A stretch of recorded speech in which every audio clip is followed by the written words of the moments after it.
I need help. I need medics right now. Sorry. Liberty, come here. Ma'am, are you a deputy? I was cleaning the guns. We were pointing them at each other. We were pointing them at each other, and mine went off. No! This is not happening! The fired deputy who's standing trial for the death of his girlfriend is expected to take the stand this morning. We'll go in live together when it begins. And we're asking the question, what in the world will Leslie Boileau say? And one of the 3 attorneys representing accused killer Tyler Robinson also defended one of the Menendez brothers. So we're digging deeper into that attorney's resume. Plus, her bags were packed. Ellen Greenberg allegedly going to leave her fiancé right before she was found dead with 20 stab wounds.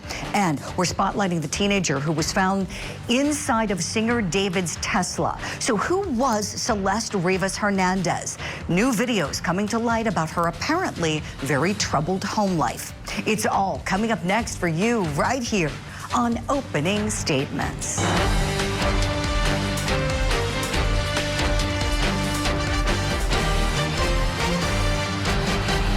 Good Wednesday morning to you. Welcome to Opening Statements. I'm Julie Grant. We got a great show planned for you, so let's get it started. Grab that cup of coffee or tea, whatever you're having this morning, or if you're across the pond, one of our friends over there, it's lunchtime for you.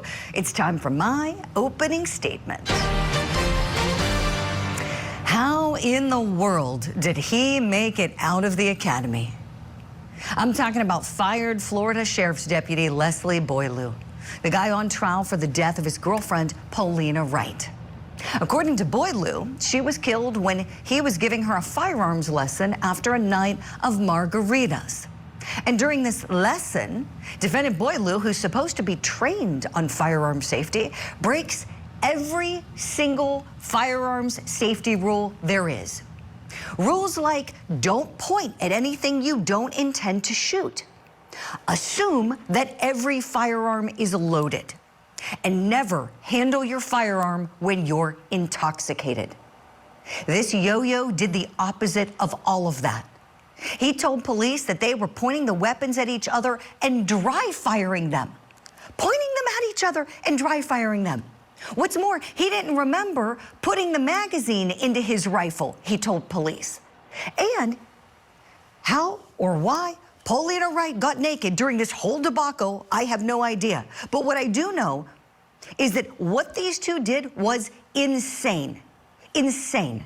No responsible gun owner would ever do something like this. And Boileau was a sheriff's deputy. This guy was issued a badge and a gun. This guy took an oath to keep people safe. 25-year-old Paulina Wright is shot right between her eyes, and she dies as a result of this insane event. My friends, I am disturbed beyond belief by this case. That ridiculous shooting lesson, gun cleaning, whatever it was, it should have never even been a consideration. You can go have your margaritas, but do not handle firearms when you're intoxicated. That's my opening statement. As you can see, I'm fired up about this case. Let's get you your daily docket. What happened, man? We were around with the guns. I was cleaning them. She's like, you need to teach me. You need to teach me. And we were... Who's that to you? My girlfriend. That's your girlfriend? Okay. It's Paulina. God, I told her not to. Hold up now. All right, hey, relax. I know it's a lot going on right now. The case I was just talking about, fired Sheriff's Deputy defendant Leslie Boileau expected to take the stand this morning at 8:30 a.m. Eastern Time. We'll go in live when he's there.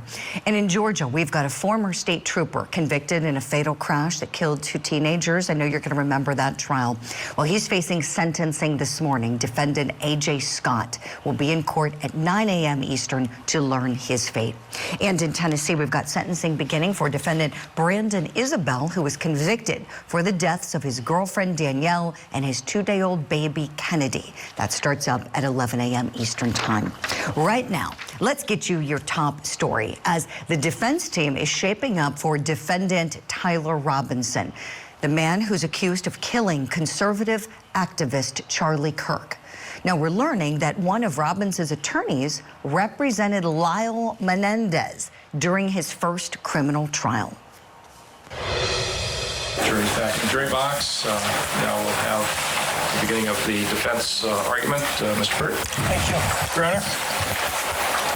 Ladies and gentlemen of the jury, when it boils down to it, when all the lawyers in this case finally stop talking, I think you're going to see that the real issue in this case is what was going on inside the minds of two young men on August 20th, 1989.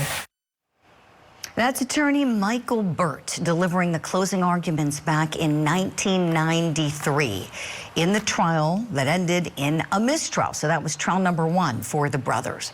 Now, Burt will be serving as co-counsel along with attorney Richard Novak in the capital case against defendant Tyler Robinson. Now, Burt appeared in court. There he is in the middle there earlier this week with Novak and lead counsel, who is local counsel in Utah, Kathy Nestor, who we've seen on Corey Richards' case. We talked about that recently. Now, Burt has also represented Eric Robert Rudolph. That name sounds familiar. He's the man convicted of killing one person and injuring over 100 others when he planted a pipe bomb at the 1996 Summer Olympics in Atlanta. He's also defended Richard Ramirez, the serial killer known as the Night Stalker, who murdered at least 15 people back in the 80s. Michael Burt worked for the San Francisco Public Defender's Office for 24 years, and there he handled numerous death penalty cases. So, how will this high-powered attorney affect Tyler Robinson's trial? Let's bring in our legal eagles to talk about that. Both of them former prosecutors currently practicing criminal defense work in the private sector, Matt Timpanek and Franz Borchardt. Good morning to you both. Franz, let me begin with you. What do you think the impact is with this attorney?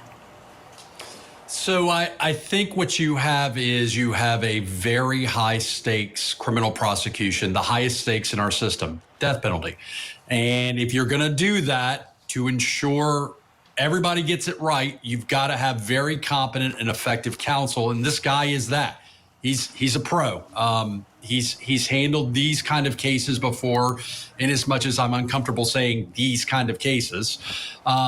And so, you know, everybody should be happy that he's the one representing this individual, because look, if the state or the federal government ultimately gets a conviction, he will have protected that individual's rights. It should be a clean record, and that's a good thing. Also, due process requires it. So, you know, I'm not surprised. I think this is the right instrument for the task. Oh, I love how you said that, Franz. Thank you. Matt Timpanek, of course, I want you to weigh in now. Same question. What do you think the impact is with attorney Michael Burt here? What you are getting is substantial experience. This is not a case where it's going to be evidentiary, where it's going to be like, did he do it or not do it? The first question is, I think they're going to go insanity. So you have somebody who is very skilled and experienced in arguing an insanity defense. And then on top of that, it's going to be the death penalty phase. That's where this case is ultimately going to be decided. Is Tyler Robinson going to spend the remainder of his life in prison for these crimes, if he's convicted, or is he going to face execution, which in Utah could be something like the firing squad? And when you need this type of situation, when the stakes are this high, you need somebody who's exceptionally experienced, and that's what the defendant got in this case. Well said, Matt. You know, something interesting. So he's out of county. Both he and Richard Novak are out. They're in California. These are well-known California lawyers. Franz, your thoughts on that? Why not get someone very seasoned in Utah to work on this?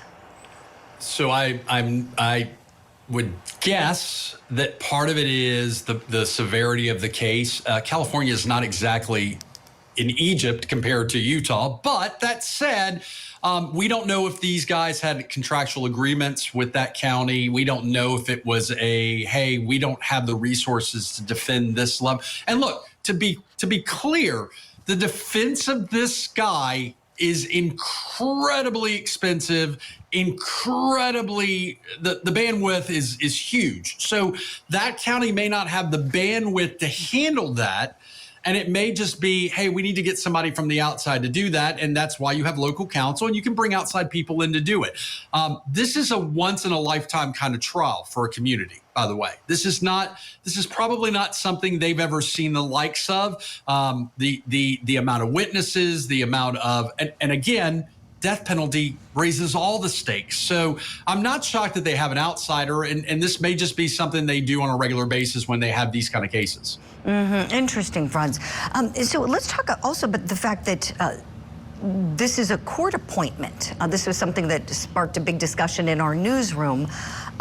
So when a public defender's office in any county has a conflict, a couple things can happen. There may be a local office of conflict counsel. Where I practiced, there was, and so you go to that office first. If you strike out there, if there's a conflict there, you go to attorneys who will take court appointments, and that would be someone in the private sector, like you gentlemen, perhaps. Someone who's working privately but would be kind enough to take an appointment from the court. Franz, you mentioned the money being so high. I got a couple numbers. This prosecution's estimated to exceed $1.3 million to $750,000 for the court-appointed lawyers and $600,000 for the additional staff in the county attorney's office. Matt Timpanik, do those numbers surprise you? Not really, no. When you think about this is a capital case. This is probably a year-long case, and towards the end of this trial, these lawyers are going to be probably working 12 to 16 hours a day minimum. So when you think of all that goes into a capital case, you got to think of, like you said, the individuals who are on. He has 3 attorneys. They have support staff, the court costs associated with all the clerks doing it, and all with the jail fees of having him incarcerated. When you look at it, that's not an outrageous number. It does pop off the page, but for a death penalty case, because in order for a conviction to succeed and to be upheld on appeal, there needs to be proof that there was competent counsel. And you have somebody who represented Lyle Menendez, as well as 2 other experienced attorneys, that's going to survive appellate scrutiny. So the investment in this case is worth not having to do this again in the future for some kind of an appeal for ineffective assistance of counsel. Great points, Matt. Thank you. I want to play a clip for you, gentlemen, from the judge. Let's take a listen to what this newly appointed, by the way, judge said at the most recent hearing. I remain steadfast in my oath that I made 56 days ago to support and defend the constitutions of the United States and of Utah. I will carry out my duties with fidelity, transparency, and impartiality, treating every person who appears before me with the dignity and respect they are inherently due because they are human beings.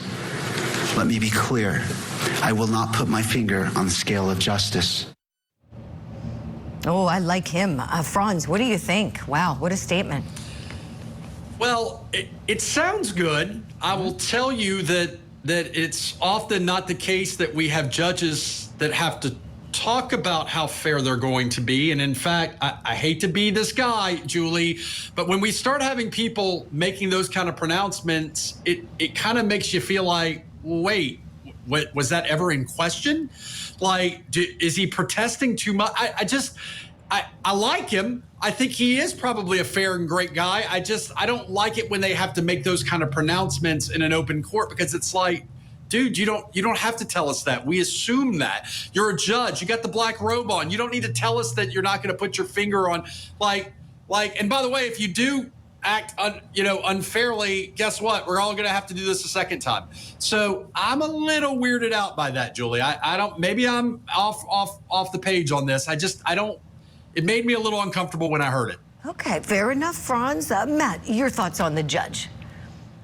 I agree. I was cringing while he was saying that. In this type of situation, this is a death penalty case, and you're hearing that I took the oath 56 days ago. I was a little stunned that you have on a capital case what appears to be potentially a new judge.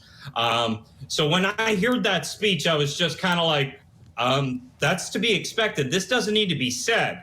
I don't know if Utah elects his judges or it appoints them, but it felt very political to me. That is just like, I'm telling you I'm going to uphold the oath and I'm not going to put my fingers on the scale of justice. That's usually somebody who says something before they aren't really impartial and they put their finger on the scale of justice. Wow. Well, you know, fair enough. You know, I respect you too tremendously. So of course I respect your opinions and welcome them. I'm just surprised. That's all. Yeah. But hey, this is why we're having this discussion. So let us know at home what you think. I'm going to stick up for the judge. I liked hearing that, especially because there's so much chirping in the Wild West court of public opinion. I'm glad to see him bring it on home and say, look, I'm going to uphold the law and do what I've been sworn to do. We got to look into how he got this case so early. I feel sorry for him getting that, like just taking the bench. And so maybe that's an idea for our next segment, how he seemed to draw the short straw here. This case is awful. Again, the victim, Charlie Kirk. Of course, we always want to remember the victims here on opening statements. He is the victim in this case. Franz Borgard, Matt Tim Panic, go get some more coffee. We're going to be right back with more questions with you guys in a second. Friends at home, listen to what we have coming up next. We're turning our attention to California in the case that has people swirling and talking about singer David because a body was found in his Tesla. I was such an internet kid. The internet is really what I claim as my home. Like, if you ask me where I'm from, I say the internet. Because I was just online every day, doing my schoolwork, making songs, making a video, being a YouTuber, content creator, posting TikToks, posting on Instagram. Like, that's really my neighborhood was Instagram and the society was the internet. You know what I'm saying? We are spotlighting the mystery of Celeste Rivas Hernandez's death, and we're taking a closer look at her family upbringing. Plus, was Ellen Greenberg going to leave her fiancé? We got new details that are trending this morning in her decades-old case.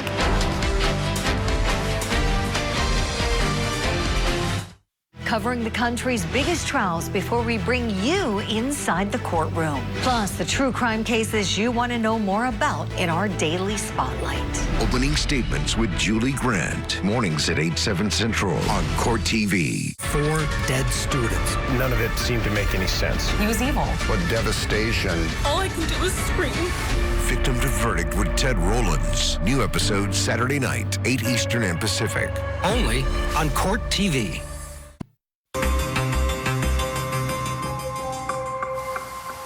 Now for what's trending in true crime, we've got some new revelations uncovered on opening statements that could provide a new theory into what led to the stabbing death of Ellen Greenberg. Now, her story is featured in a new Hulu docuseries. Greenberg was found dead in her apartment back in 2011 with some 20 stab wounds, some of them to the back of her neck and the back of her head. The case was ruled a homicide, then suddenly changed to suicide. Her then fiance told police that their front door to their apartment was locked and that he had to kick the door in order to get inside and get to Ellen. Now, friend of Court TV, podcaster Joel Waldman has the podcast Surviving the Survivor, came on this show on Tuesday and told us that Ellen Greenberg's father told him that Ellen was about to leave her fiance, Sam Goldberg. Apparently she had at least one bag packed on her bed that day. She was preparing to leave the relationship. She also, we find out, had marks on her neck. And her father, again, Josh Greenberg, has been very vocal that he believes that she was actually choked to death and everything else was staged. And he has an independent medical examiner who's come out and said essentially the same thing. That was a big moment on opening statements. We had never heard that before. Joel told us that again just on Tuesday. So it raises the question, was the relationship on the rocks? Sam Goldberg, I want to be very clear, was never a suspect. Never. He also has never been charged in connection to this case, so I want to be very clear on that. However, taking the information we're getting from Joel, who is speaking directly with Ellen's father, that certainly raises the question of, was her wanting to leave, if that fact is true, what spawned something in that apartment? A suicide, a homicide, a fight, something. Remember, she also had bruises all over different parts of her body that were in various stages of healing. We knew that, right? We also know from the Hulu documentary that she was experiencing anxiety at this time in her life. Okay, but according to what was reported in the doc, no reports of any suicidal ideations. So let's take all this together and have a discussion about it. Let's bring in our power panel. Still with me, criminal defense attorney and former prosecutor Franz Borghardt. Want to welcome in the executive director of the National Center for Victims of Crime, attorney Renee Williams. And want to welcome in retired NYPD Sergeant Joe Giacalone. Good morning to you all. Sergeant, I want to start with you, please. I understand you took a little trip recently and went back to that apartment. Your thoughts on this new information and the information that you have gathered on your own? Good morning, Julie, and good morning, panel. Yes, I went there a couple of days ago just to take a layout of the land, because there are some things, I read the reports, all the different things that go along with it, and I wanted to just, see for myself exactly what transpired. So, a couple of things in the report, I kind of, could raise an eyebrow, so to speak. The issue that comes down to is in policing, when you're investigating homicides, there are basically two cardinal rules. And the first one is treat every death as if it's suspicious until proven otherwise. And the second one is you don't get a chance to do it right again, so do it right the first time. And when you look at it, I could see some issues where both of those rules were broken in this case. And it becomes an issue where here we are 14 years later still talking about maybe some basic police work that was done initially at the scene could have answered most, if not all, the questions that we're going to talk about today. Appreciate it, Sarge.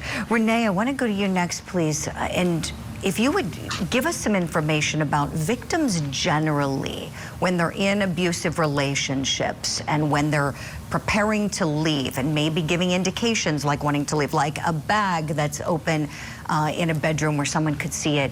How lethal is that time in a person's life potentially? Well, it can be very lethal, as I believe we've seen here. And I want to go back very, very briefly just to state that from a victim's advocate perspective, this is the ultimate example of victim blaming. I mean, you have a young woman who is found stabbed to death and we automatically go to suicide because she was depressed. Come on. But back to your question, there are so many ways that you can leave a relationship safely. And we always encourage women and men in these situations to know what is right for you and trust your instincts.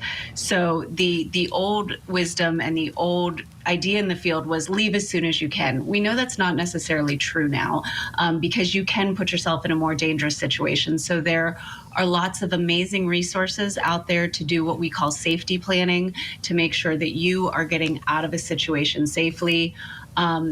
A Google internet search, which sometimes itself can be dangerous, but lots of resources will come up in order to help safety plan to get out of a relationship, to get out of a situation safely. Yes, have a plan. Renee, thank you so much for that. Victimsofcrime.org is the website for the National Center for Victims of Crime. Tremendous resource for anybody who's in a situation that they fear could become lethal. I want to play the portions of the 911 call that we found to be kind of illuminating here. And Franz, I want to come to you on the other side of these.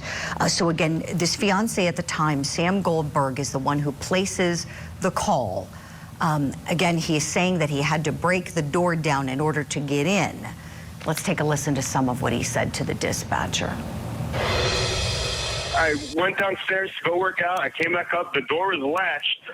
My fiance's inside. She wasn't answering. So after about a half hour, I decided to break it down. I see her now just on the floor with blood. Like she's not responding. Oh my God! She stabbed herself. Where? She fell on a knife. Oh no, her knife's sticking out. What? There's a knife sticking out of her heart. Oh, she stabbed herself? I guess so. I don't know where she fell on it. I don't know. Okay, again, that was from the podcast True Crime Garage TV. Franz, what do you think when you hear those clips? I think he's going to get the Academy Award for Worst Actor in a Performance. I mean, that 911 makes literal... Guys, I've never seen a botched investigation like this before. How in the world do we immediately go to suicide and just kind of... Like the common sense answer in most criminal investigations is it's the guy that finds her. And by the way, now we know they weren't in a Paradise City relationship. She was going to leave him. I feel like I'm in Bizarro World, Julie. How has there not been an arrest on this one? And look, is it possible she committed suicide? Sure, it's possible. But what makes more sense? And that 911 is like the worst performance I've ever heard. Like, it's just terrible. So, like, I'm really surprised he hasn't been arrested yet. Great points, Franz. I love everything you were saying about this being botched. I mean, it's almost like everybody that showed up took his word. You know, I'm not saying not to listen to the person who's your 911 caller or eyewitness, whoever he is, but like it was just, oh, it's a suicide, so let's pack up and leave. And, you know, and then it's turned back over to the apartment manager and she calls in a professional cleaning service to wipe down the place and it's not processed. I mean, it seems to me those first responders didn't even know how many wounds she had on the back of her head and neck. I could go on and on. It's awful. And Renee, I want to go back to what you were saying. I love what you said too about you're seeing victim blaming here because yes, Ellen Greenberg was having some difficulties in her life experiencing anxiety. Well, doesn't half of America experience anxiety? Don't we all feel anxious at some point in our day? I feel anxious every morning before I do the show. Like, it's just part of life and part of stress. And you know, I mean, to say, like you said, to say that, oh, this is going to become a suicide because of some anxiousness that she was experiencing, where I wonder, okay, what's the real root of the anxiousness? Was it him? Was it the fiance? I'm real curious. I'm real curious how she got those bruises. Renee, I want to hear more from you, please. I think you nailed it right on the head. Then, just like now, 2011, we were dealing with a lot of stuff going on in the world. We were coming off of a market crash. And if somebody didn't have anxiety, I think they might not have been living in our world. Right, right. You know, this is just, my gosh. And then we also don't even know if that door was in fact broken by him. My understanding is that's still in question. Renee, isn't that correct? I believe it was. And there is an elevator security camera where they show him alone. And so I think that there is a question of when did he break down the door? Where was he? And what was he doing? And not to get into too much conspiracy theory, but if you follow the lead of who his uncle was, who was allowed in to take the cell phones and the computers, and who his uncle was connected to, it gets very interesting. Oh, I bet. Oh, we're going to be following that lead. We're doing this segment again tomorrow. We're going to do it you know, continuously leading up to that October 14th hearing, and we're going to see what kind of answers we get. Renee, thank you so much for that. Renee Williams with the National Center for Victims of Crime. Victimsofcrime.org is the website. Sergeant Joe Giacalone and Franz are coming with us. Do the same at home, please. When we come back, we got brand new videos to show you of teenager Celeste Rivas Hernandez shining a spotlight on her life before she was found dead in singer David's Tesla. And fired deputy defendant Leslie Boileau going to be on the stand this morning. We're minutes away from live court. She was like, I want you to teach me how to use them. I want you to teach me how to use them. I was like, okay, we will. We were pointing them at each other, and mine went off.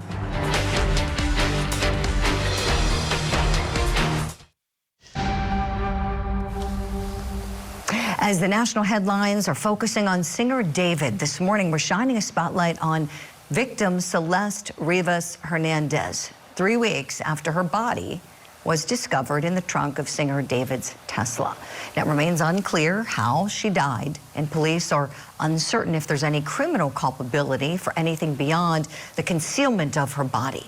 No suspects have been named, no persons of interest have been named, but in an exclusive interview with TMZ, a former boyfriend of Celeste describes her troubled home life and what she told him right before she went missing.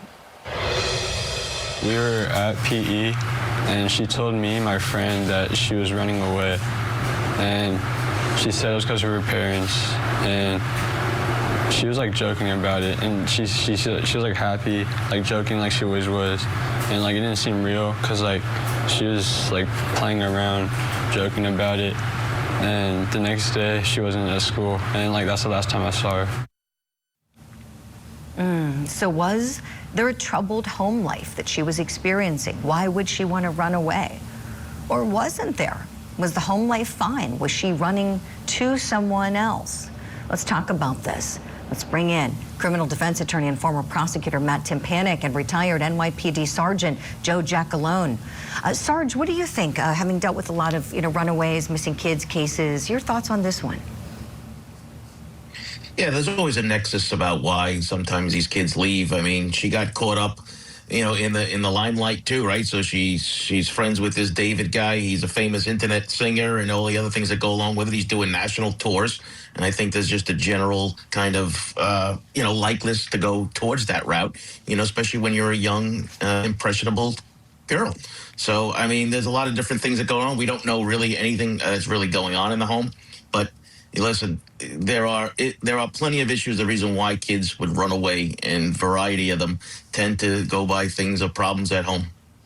Appreciate it, Sarge. I've got a clip. This is from TikTok. One of Celeste's former teachers is speaking about her going missing, and he's doing it in front of the class. Let's take a listen to what he says. When I taught her, she met this dude on social media. He was a rapper in LA. He came and got her. She ran away from home. She was gone for like a month. The cops found her in Hollywood, brought her back to our school. She came back to our school, kind of told people this story. She disappeared again in May of that year, May of 2024. That's when her friends told me what happened, that it was this rapper, that they were like blackmailing him, all of this stuff. And then I found out yesterday that she's now dead in that rapper's car, cut into pieces. You want to know how they met? I feel like I just said it. Social media. Matt Timpanek, what do you think hearing that it wasn't just one departure from home, that, as the teacher said, she had left, police found her, returned her, and then she goes again. She told the story, and we know that she's alive. We're going to talk about it for a second after the point of May of 2024 that he's referencing here. But what do you think about the back and forth? It definitely creates a scenario where if David were to be arrested, it's a plan B scenario. It's like, I didn't do it. That body was placed in there by somebody else. And this home life situation, very chaotic, one that she wanted to get away from, along with the ex-boyfriend's testimony, creates a plausible theory that potentially her parents had something to do with that. And when you think about it, it's just horrific to even contemplate. But what we know, having done this for years, is it's not outside the realm of possibility. So when you hear it, it sounds absurd, but when you look at it from a beyond a reasonable doubt standpoint, it becomes more and more plausible. Oh, I like what you're saying there, Matt. I want to play another clip for you both. So this is fast forwarding from the time the teacher was talking about when she's back in school in May of 2024, September of 2024. We know that she's arguing with her parents' neighbors. There was a video that was taken presumably from a Ring doorbell camera or something of that sort. TMZ obtained this video. Let's take a listen to her. All the way up to the end? Right there. I'll tell you where there. See that door right there? Number 2, not that. Number 2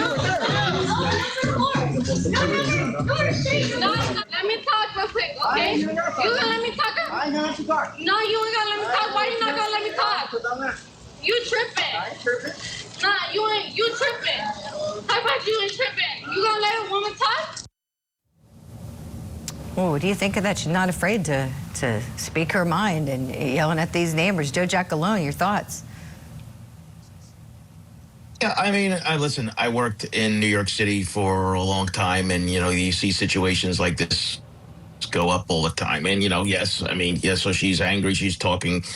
But you know what? The grand scheme of things here is that the police have to eliminate all of the suspects in this situation. And, one video of her, yelling at people is not going to sway an investigator. The investigators are going to take a look at this. And I believe that what I refer to as the 3 forensic horsemen are going to solve this case. That's video surveillance, cell phone records, and internet records. We know that Tesla has cameras all over the car and possibly even inside. And I'm sure they already have those through warrants. And we're going to find out, I think, soon enough. And listen, always look at what the police are not saying. So when you read the statement like that, they're just basically saying, oh, well, we don't really know anything. Yeah, that's not the case. They're working on this case. They're going to come up with something. And I always like to say, they always seem to pull the rabbit out of the hat. And we just have to be patient. Exactly.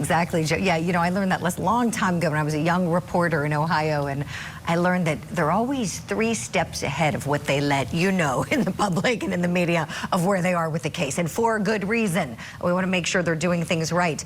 Matt Timpanik, you know I'm not going to let you go without asking you about charges here. A lot of people are going, well, why in the world isn't somebody charged with something? Somebody being David, because that car is registered to him.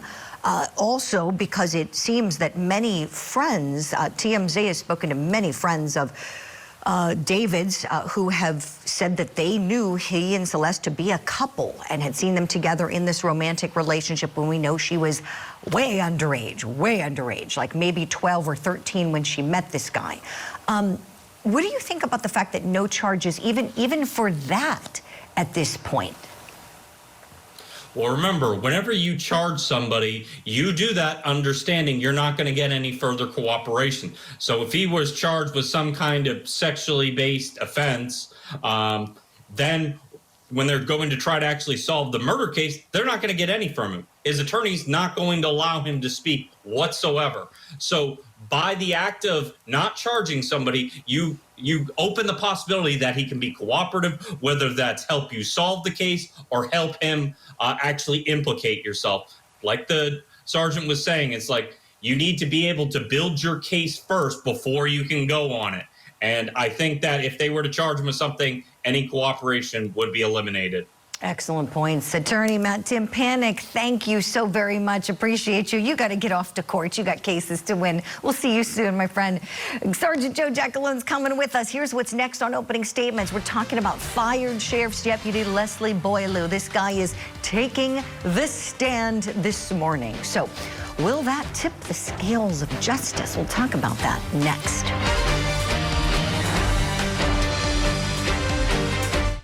My 2 best friends were just murdered. Join me for a Court TV true crime series where we take you from the crime scene to the courtroom. Donna Adelson hates every piece of grass that Dan Marcel ever walked on.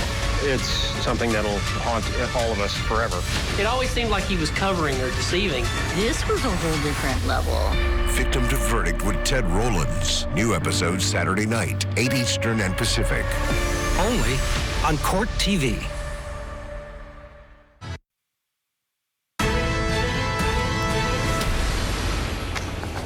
Well, welcome back. Let's talk about what's tipping the scales of justice this morning. We're in Florida following the shooting case involving a fired sheriff's deputy named Leslie Boileau. That's him on the right. The decedent is his girlfriend, 25-year-old Paulina Wright. Now, this guy's accused of the crime of manslaughter after investigators say he's responsible for shooting and killing his girlfriend, Paulina Wright. The jury saw some body camera footage of him immediately after the shooting. Take a look. I was cleaning the guns. We were pointing them at each other. During the cleaning process, or what was going on? She was like, I want you to teach me how to use them. I want you to teach me how to use them. I was like, okay, we will. We were pointing them at each other, and mine went off. You were holding the AR at this time? All right. Just gonna hold what we got. I know it looks really bad. I didn't want this to happen. I told her I did not want this to happen. I didn't want to do this. And because of a court-ordered 30-minute delay, we're going to see his testimony live together at the top of the hour. He's on the stand right now. Okay, and we can show it to you when Court TV Live begins. So let's talk about if this guy can do anything to try to help himself on that witness stand. Let's bring in Sergeant Joe Giacalone and attorney Franz Borghardt. Franz, I want to start with you. What do you think this guy can do for himself? Let's see. He can make it worse, Julie. So this is one of those cases where he has made a statement. It's recorded. It's videotaped. Look, this is a horrible set of facts, but it's so ridiculous that at least lends itself to a defense, right? It's so silly, it's so stupid, it's so reckless that, hey, he's not guilty of this, maybe he's guilty of this, becomes the defense. If he gets up there and testifies, all he can do is show inconsistencies to what he previously said, or just dig a more shallow grave. I don't see the benefit to any of this. He does not need to tell his story, and this is him marching towards a conviction. Yeah, I'm with you, Franz. I'm definitely with you here. This is awful. Sarge, your thoughts on this guy, being someone who served for many, many years, and we thank you for your service in New York for the NYPD. What do you think about this guy who was issued a badge and a gun, behaving like this? It's an awful case on so many different levels. I mean, the issue that you're really dealing with here is he's making statements to the police officers there about basically what happened. And he even mentions that, she had her gun, I had my gun, and it went off, right? Guns just don't go off unless you pull the trigger. And I think that statement's going to come back and haunt him too. And listen, as a cop, you love seeing defendants going on the stand because 9 times out of 10, they're not going to do themselves any favor. And the issue that comes down to is that if this case happened in New York, they would probably charge him with criminally negligent homicide, which is murder 3, which is basically super reckless, where basically we don't know what to do with you or what category to put you in. But the issue that comes down to is that this was avoidable. It should have never happened in the first place unless there was some other intent behind it, which we'll never know. But the issue is, please, do not point guns at people when you're cleaning them. Make sure the guns are loaded, and you don't clean your guns when there are other people around, period. Absolutely. Period. End of story. Let's listen to another clip from this guy. This is from body camera footage at the scene.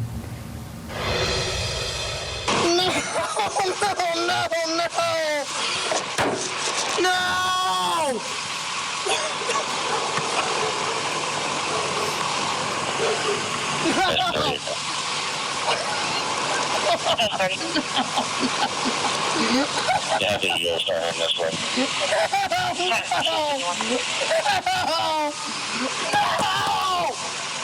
This is not happening! Franz, do you think those videos help or hurt him?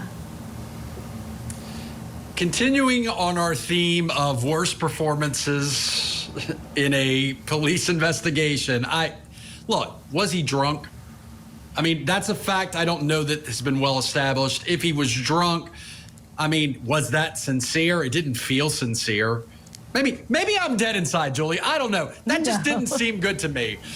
And look, I think in the mortal words of Guns N' Roses, Mama, take that badge away from me, because this is just, how does this happen?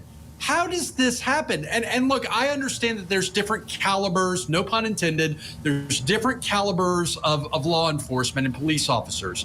We're seeing the bottom of the barrel here. This is scraping. And I think that what we just saw is a horrible performance, and it seems insincere. Yeah, most sheriff's deputies, the great majority of sheriff's deputies would never, ever, ever behave like this. And thank you for saying that, Franz. This guy's like the cheese that stands alone. I know so many great deputies, who I'm sure are horrified at hearing this. Here's what we're going to do. We're going to get ready to watch him live together. Big thanks to you both, Attorney Franz Borghardt, Sergeant Joe Giacalone. Thank you so much for the great discussion. My friends at home, let us know what you think this guy's going to do for himself on the witness stand. So in real time, he's there. He got on the stand at 8:30, and the judge imposed a 30-minute broadcast delay for us, so it works out perfectly. You got to see all of opening statements, and you're going to get to see all of his testimony as soon as Court TV Live begins. We'll be right back with you in just a couple of minutes. Stay tuned.